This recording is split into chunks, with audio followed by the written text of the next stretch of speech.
everybody, Dan Illman here with the DRF race of the day for Wednesday, December the 11th. It's race number 9 at Tampa Bay Downs, a maiden special weight for fillies and mares going 7/8 of a mile. Let's take a peek at this field. Please access free formulator past performances for this race on the Race of the Day event page at DRF.com.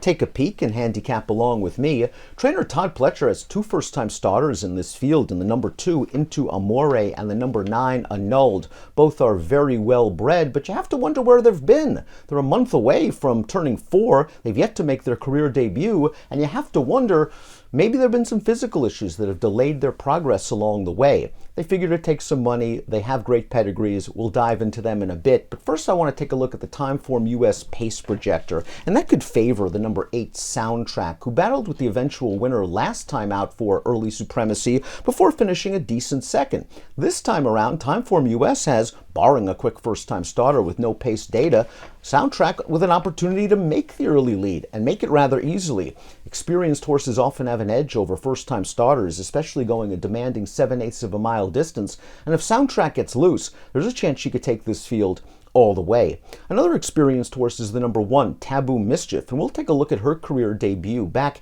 at Delaware Park way back in July. She ran really well this day. She took some money, indicating that she was live for a underrated trainer, and she finishes second to an even money winner, a horse that would flatter the performance by coming back and finishing third in an allowance race with a 58 Beyer speed figure. I like that Taboo Mischief was not completely outrun behind some fast fractions, and that she showed a willingness to pass horses in the stretch. The concern is obvious. Where's she been? It's been 5 months since her career debut, and she has not raced since in the interim. But Taboo Mischief, I think, has found a good spot for her return to action, and she might be a much more mature individual in her second lifetime start. I think she has some upside potential and is a fair price on the morning line.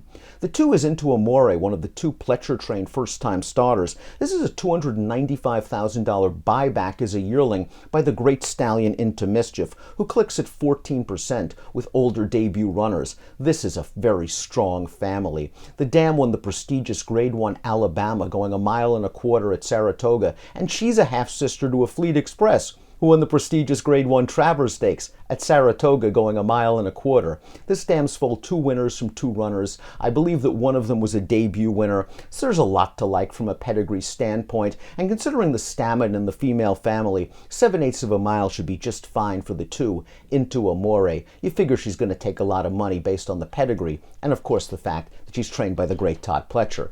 The 3 is Lady Aberdeen, a horse that was claimed last time out at Keeneland for $50,000, and is now moving up into a maiden special weight. But is it really a move up in class? The runner-up from her most recent start came back to win a $100,000 maiden claimer at Churchill Downs and got a very respectable Beyer speed figure in the 70s. Lady Aberdeen may lack upside. She's already raced 11 times, but she's hit the board in 7 of those 11 starts, and I just think she might find a home in this circuit at Tampa Bay Downs. Blinkers off for this assignment. It'll be interesting to see what sort of trip she can pull, and to me she's a little bit light on the morning line, considering the fact we might have already seen her best after 11 maiden tries.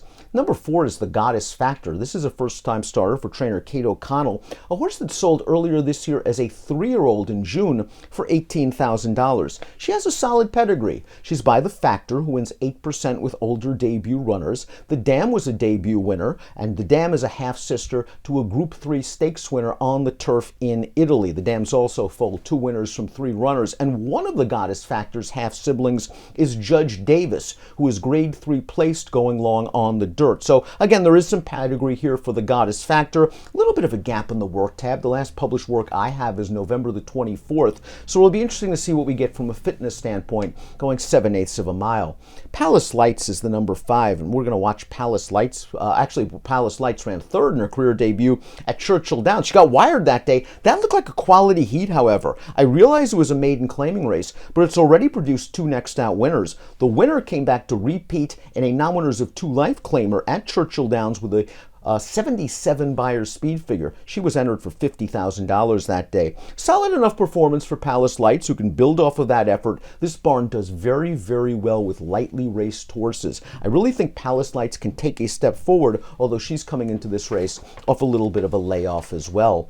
The number 6 is Growth Rate. She has the fastest time form U.S. late pace rating and would really benefit if this pace is swift. And I often like horses cutting back in distance to this 7/8 of a mile distance.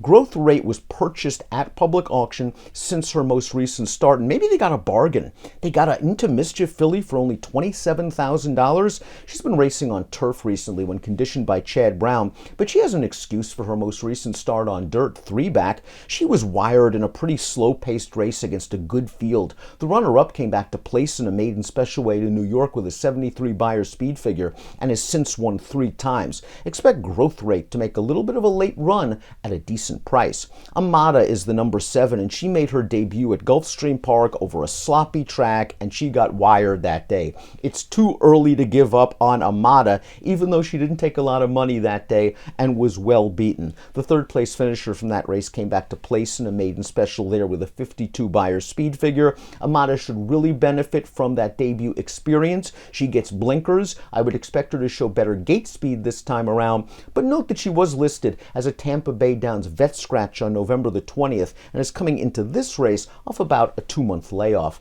Soundtrack could be the horse to catch, and she might very well be the horse to beat. Here's her most recent start. Her Tampa Bay Downs debut, where she ended up battling for the lead with the winner in a race where the 5th place horse came back to place in a Tampa maiden special weight with a 61 buyer speed figure. Soundtrack ran just fine to finish 2nd. She's been very consistent in all of her starts, and there's a chance she just might make the lead unmolested and go all the way around the track here. She will have to stretch her ability out to 7/8 of a mile, but is certainly a fair price on the morning line. Annulled completes this field. This is the other Pletcher-trained first-time starter, a $200,000 2-year-old in training purchase by the legendary stallion Tappet, who wins 13% with older debut runners. The dam had speed. She was a Grade 3 stakes-winning sprinter that won her career debut, and she has been a very productive dam. Case in point, Annulled is already a full sister to 3 black-type earners, a Grade 3 place turf router, a Grade 3 place dirt router, and a stakes-winning dirt sprinter named My Miss Tappet. 2 of those 3 won their career debuts. She's already entered in the sale at Keeneland in January, so it'll be interesting to see how much money she takes, how much ability she shows. But breaking from the outside post, maybe she can just sort of get a clear and unimpeded run to get into good position under Rosario Montañez. Some solid workouts leading up to her career debut.